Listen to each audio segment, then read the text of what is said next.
Assalamualaikum warahmatullahi wabarakatuh. Selamat pagi rekan-rekan semua. Perkenalkan, nama saya Dimas Wahyu Pratama dari sesi 1021C NPM 2110098 dan rekan saya. Saya Ridani Sarma dengan IPM 211000089. Baik, kami akan mempresentasikan hasil diskusi kami, yaitu tentang jenis-jenis sistem terkomputerisasi, yaitu DNS dan stakeholder yang terlibat dalam pengembangan sebuah sistem informasi. Baik, sekian pembukaannya. Kami lanjutkan dengan pembahasan. Baik, saya Dimas Wahyu Pratama akan menjelaskan apa itu DDS. DDS yaitu Decision Support System, adalah sebuah sistem informasi yang memiliki basis komputerisasi. Sistem ini merupakan bagian sistem manajemen pengetahuan dan berperan untuk mendukung aktivitas pengambilan keputusan pada sebuah perusahaan ataupun organisasi. DSS juga dapat diartikan sebagai sistem yang berguna untuk mendukung proses analisis ad hoc terhadap data, model sebuah keputusan, orientasi terhadap perencanaan di waktu mendatang, dan juga berorientasikan kepada sebuah keputusan. Karakteristik DSS. Berdasarkan pengertiannya, ada beberapa karakteristik dari DSS ini, yaitu ada 5. Yang pertama, mampu membantu proses mengambil keputusan serta fokus terhadap manajemen sesuai dengan persepsi dan informasi yang tersedia. Yang kedua, memiliki interface mesin dan ataupun manusia, di mana user atau pihak manusia masih memegang kontrol terhadap rangkaian pada proses pengambilan sebuah keputusan menggunakan DSS. Yang ketiga, mendukung sejumlah proses dalam pengambilan keputusan terhadap pembahasan masalah baik terstruktur, tak terstruktur, maupun semi terstruktur. Yang keempat, mempunyai jumlah subsistem yang terintegrasi sedemikian rupa serta mampu berfungsi dalam sebuah kesatuan sistem secara handal. Yang kelima, memerlukan struktur data lebih komprehensif serta mampu memenuhi kebutuhan informasi pada seluruh tingkat manajemen di perusahaan ataupun organisasi. Yang keempat, tahapan pada sistem DSS, yaitu ada fase integrasi. Dalam fase ini, DSS akan melakukan aktivitas yang fokus pada identifikasi pada sebuah situasi, peluang, serta masalah yang dihadapi. Dan fase integrasi ini terdiri atas pemberdayaan lingkungan secara konstan atau secara intermiten. Yang kedua ada fase desain, yaitu melakukan proses penemuan serta pengembangan dan analisis tindakan yang dinilai perlu untuk dilakukan. Pada fase tersebut, terdapat pemahaman terkait masalah serta menguji solusi atau keputusan yang memang diyakini menjanjikan dan mampu mengatasi masalah.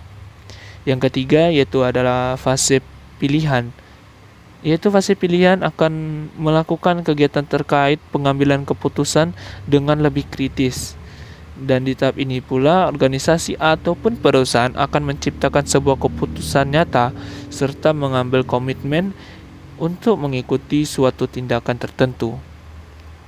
Yang keempat ada fase implementasi, yaitu merupakan inisiasi terhadap pengendalian perubahan pada perusahaan. Fase ini akan terasa sulit untuk didefinisikan sebab mempunyai rangkaian proses panjang serta melibatkan sejumlah batasan yang tidak jelas. Selanjutnya ada materi komponen yang menyusun DSS. Yang pertama yang bisa kita lihat yaitu ada data manajemen, yaitu komponen yang mencakup pusat data yang berisi informasi atau data relevan terkait sejumlah situasi dan kondisi. Database di komponen ini telah diatur oleh sebuah perangkat lunak atau software yang disebut dengan sistem database manajemen. Yang kedua ada model manajemen.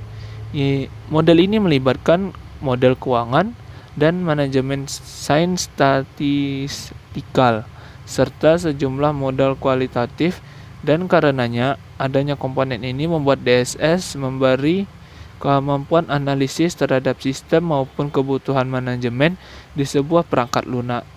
Selanjutnya adalah communication, yaitu pengguna DSS dapat melakukan komunikasi serta memberikan perintah terhadap sistem komputernya.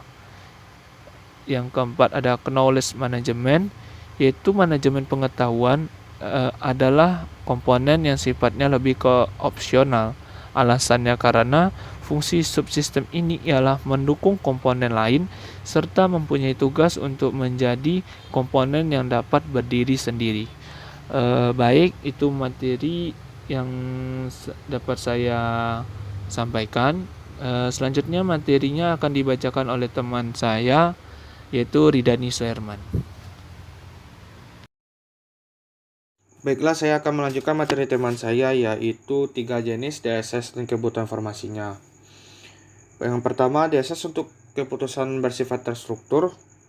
Pada keputusan dengan sifat terstruktur, aktivitas pengambilan keputusannya telah jelas serta dilakukan secara kontinu dan umumnya dijalankan pihak manajemen yang ada pada tingkatan tertentu.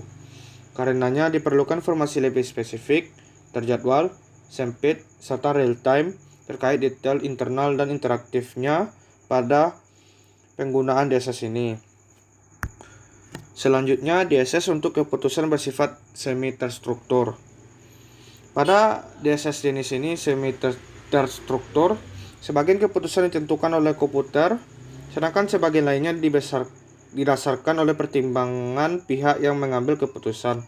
Oleh karena itu, kebutuhan hukum informasi pada keputusan ini antara lain data lebih terfokus, real time, interaktif, internal, serta terjadwal. Poin ketiga yaitu DSS untuk keputusan bersifat tak terstruktur. Pada DSS untuk keputusan tak terstruktur, dibutuhkan pengalaman serta sumber eksternal dalam pengambilan keputusannya. Biasanya keputusan ini terjadi pada tingkat manajemen yang tinggi dan kebutuhan informasi yang sifatnya internal dan eksternal. Poin selanjutnya yaitu stakeholder yang terkait dengan pembangunan SI. Stakeholder sistem informasi adalah orang memiliki ketertarikan pada sistem informasi yang sudah ada atau yang ditawarkan. Setiap kelompok stakeholder memiliki perspektif yang berbeda pada sistem informasi yang sama. Poin selanjutnya yaitu stakeholder dalam sistem informasi. Terbagi 5, yaitu yang pertama, manajer sistem informasi.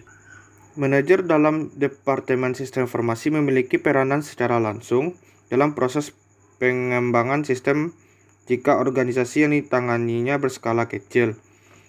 Manajer SI berperan dalam mengalokasikan dan mengawasi proyek pengembangan sistem daripada terlibat langsung dalam proses pengembangan sistem. Yang kedua, analis sistem. Menurut Yogianto, analisis sistem adalah orang yang menganalisis sistem, mempelajari masalah yang timbul dan menentukan kebutuhan pemakaian sistem untuk mengidentifikasikan pemecahan permasalahan tersebut. Yang ketiga, pembangunan sistem. Pembangunan sistem adalah spesialis teknis yang membangun sistem informasi dan komponen yang didasarkan pada spesifikasi desain yang didasarkan oleh desainer sistem. Yang keempat, desainer sistem. Desainer sistem adalah spesialis teknis yang diterjemahkan persyaratan bisnis pengguna sistem dan pembatas solusi teknis. Dia mendesain database, input, tampilan, jaringan, dan perangkat lunak komputer yang akan memenuhi persyaratan penggunaan sistem. Yang kelima, pengguna sistem. Pengguna sistem adalah pelanggan yang akan menggunakan atau terpengaruh sistem informasi pada basis reguler, mengcapture, memvalidasikan, memasukkan, menanggapi, menyimpan, dan bertukar data dan informasi. Ada banyak kelas pengguna sistem. Sekian dari materi yang saya bacakan. Assalamualaikum warahmatullahi wabarakatuh.